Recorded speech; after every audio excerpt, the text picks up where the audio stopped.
नमस्ते भाइयों। आज जो हम लोग क्वेश्चन कंप्लीट करने वाले हैं ना, वो ये क्वेश्चन है। देखो, 6 का बी नंबर।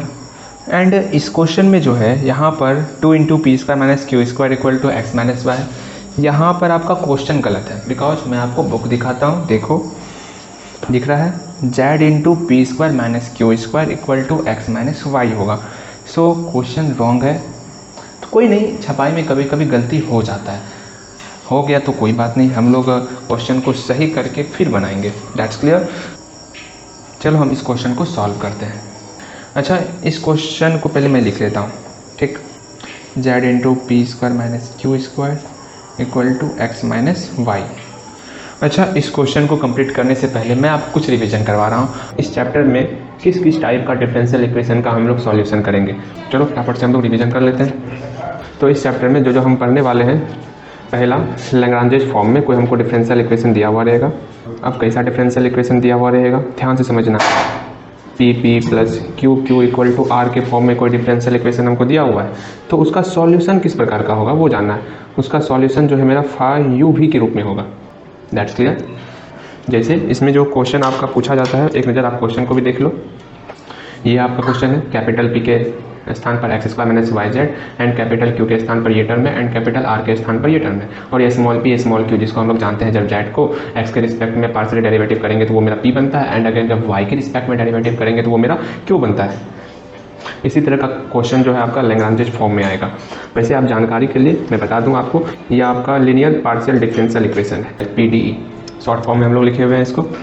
इसको पढ़ने के बाद हम लोग non linear partial differential equation पढ़ेंगे। इसमें करीबन हम लोग 4 टाइप के सवाल का डिस्कस करेंगे। इसमें से टाइप 1 समझ लो आप।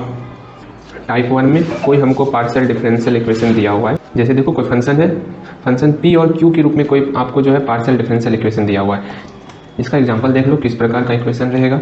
P square plus Q square equal to 1। अब आप बोलोगे भैया ये लीनियर क्या है और नॉन लीनियर क्या है। मैंने आपको बताया था कि पी क्या होता है जब जेड का हम लोग पार्शियल डेरिवेटिव करेंगे एक्स के रिस्पेक्ट में। तो चूंकि ये del Z by del x पर होल पावर कितना है, 1 है, मतलब ये लीनियर है। अगर होल पावर 3 रहे 2 रहे तो वो क्या रहेगा, नॉन लीनियर। तो नॉन लीनियर में आप देखोगे अधिकांशतः आपको पी स्क्वायर पी क्यू या फिर पी और क्यू एक साथ रहेगा। इसका 1 पावर इसका 1 पे पावर, दोनों मिल करके आपका 2 पावर बन गया। इस तरह का आपको क्वेश्चन मिलेगा। जैसे कुछ और क्वेश्चन देखो, जैसे P Q and Q Q equal to 1। इस तरह का आपका डिफरेंशियल इक्वेशन रहेगा जिसमें आपका पी और क्यू का ही फॉर्म रहेगा। सिर्फ जब आपका पार्शियल डिफरेंशियल इक्वेशन में सिर्फ पी और क्यू का फॉर्म रहे, उस कंडीशन में इसका सॉल्यूशन हम लोग पढ़ेंगे कि इसका सॉल्यूशन होता है Z equal to A X plus B Y plus C. इसके बाद और आपका 3 टाइप बचा हुआ है। तो टाइप सेकेंड में किस तरह का हम लोग डिफरेंशियल इक्वेशन देखेंगे वो देख लो आप।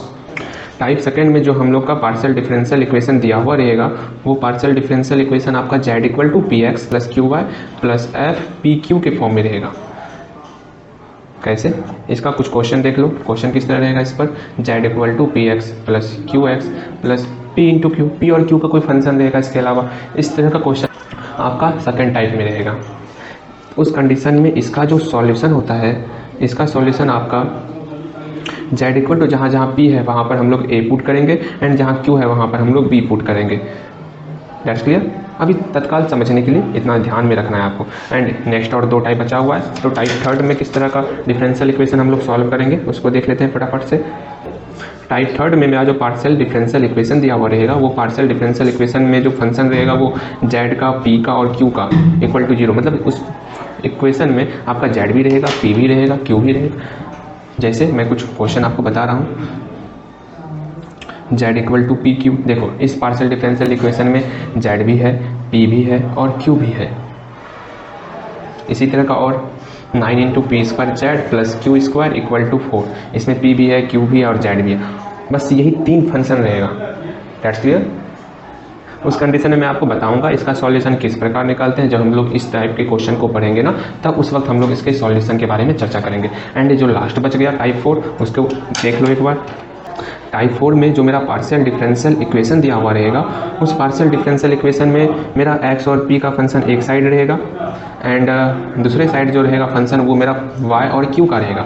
जैसे पहले आप क्वेश्चन देखो तब आपको समझ में आएगा। जैसे ये फंक्शन है P Q equal to x y. अब आप बोलोगे भैया इधर तो हमको एक साइड तो एक्स और पी का फंक्शन होना चाहिए, यहाँ तो पी और क्यू का फंक्शन हो गया, मतलब इधर पी और एक्स चाहिए।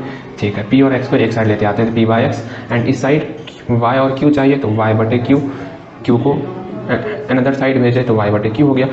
तो ये मेरा इस कंडीशन पर आ चुका है। तो उस कंडीशन में जो इसका सॉल्यूशन होगा वो सॉल्यूशन आपका d Z equal to P d x plus Q d y. इसे हम लोग पी का वैल्यू इक्वेशन से निकालेंगे, फिर क्यू का वैल्यू निकालेंगे, पुट करेंगे एंड इसका इंटीग्रेट करेंगे, जो तब मेरा सॉल्यूशन निकलेगा वो इसका सॉल्यूशन होगा। That's clear? आपने रिवीजन कर लिया होगा? कर लिया ना रिवीजन? बोलो कुछ। हाँ, रिवीजन तो कर लिया। अच्छा, आपने रिवीजन किया तो बताओ ये भाई, ये जो क्वेश्चन है आपका ये किस टाइप का है? अब मैं कहूँ ये टाइप 4 का है तो आपको शॉक तो लगेगा ही, बिकॉज टाइप 4 में आपने पढ़ा कि p और x का एक साइड और q और y का एक साइड होना चाहिए। यहाँ इसका चाल चलन कुछ वैसा नहीं लग रहा है कि p और x एक जगह और q और y एक जगह। नहीं है चाल चलन तो आप सुधारोगे ना। चलो कैसे करोगे, क्या करोगे उसको समझते हैं। पहले z से मल्टीप्लाई कर दिए, okay, and whole square, because हमको z नहीं चाहिए, z से कोई काम नहीं है मेरा। अरे होल स्क्वायर क्यों कर रहे हो? अभी होल स्क्वायर नहीं करते ना। x minus y.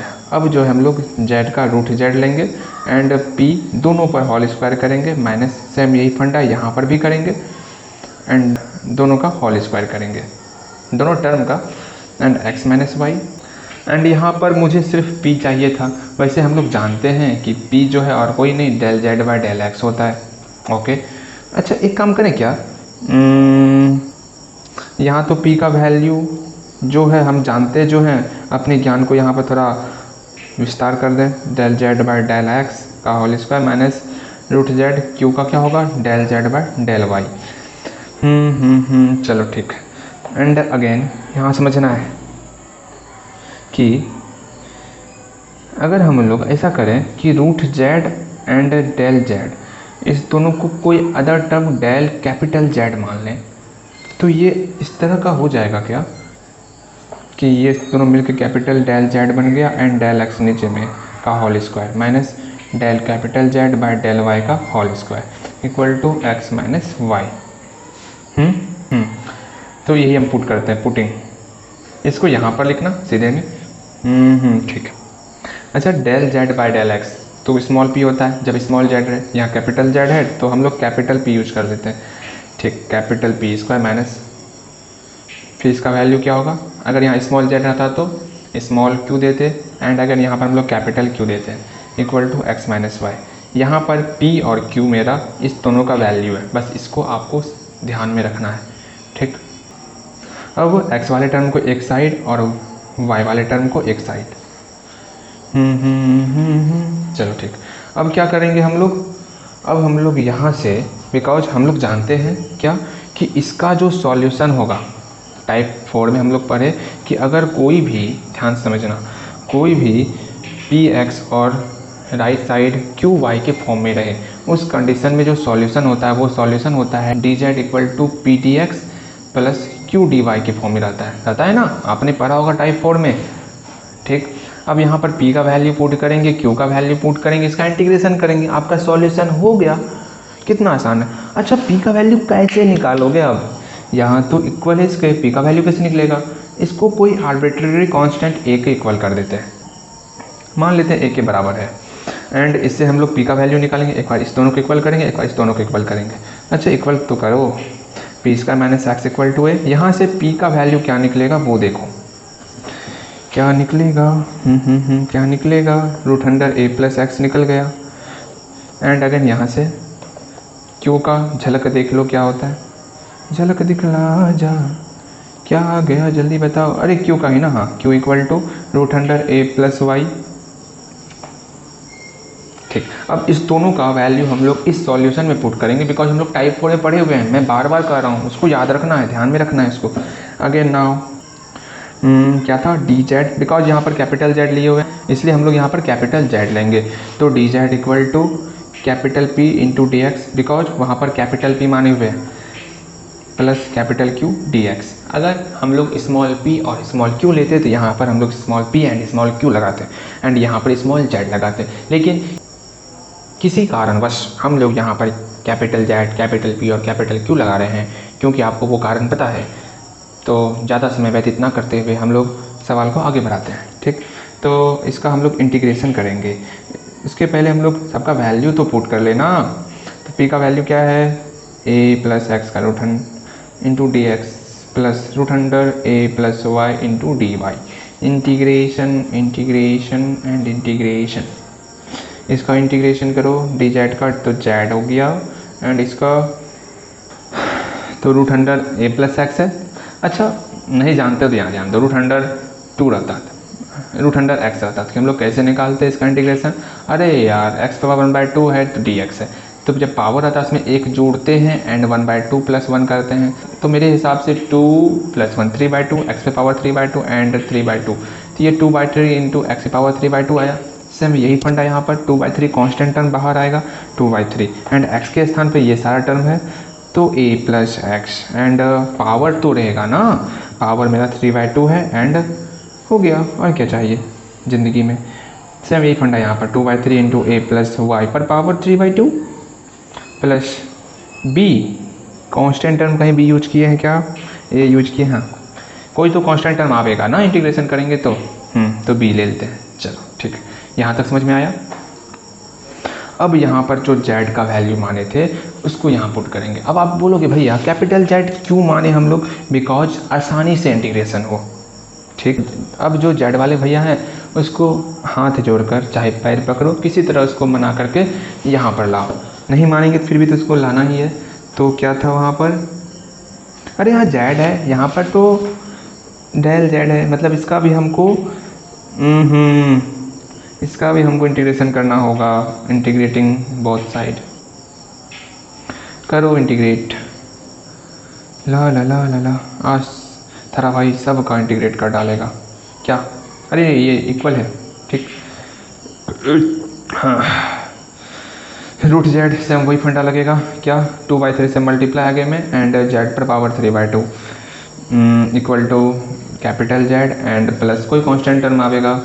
अच्छा कांस्टेंट टर्म ले लेंगे, लेकिन उसके पहले ले लो ना Z का वैल्यू क्या आया, यहाँ से Z का वैल्यू ये टर्म आ गया।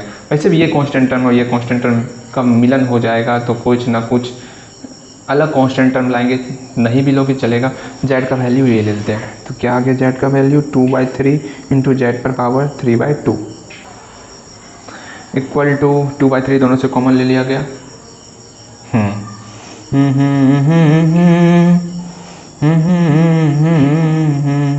एंड B है, B से कॉमन नहीं बच्चा के पास तो उल्टा दे दो 3/2B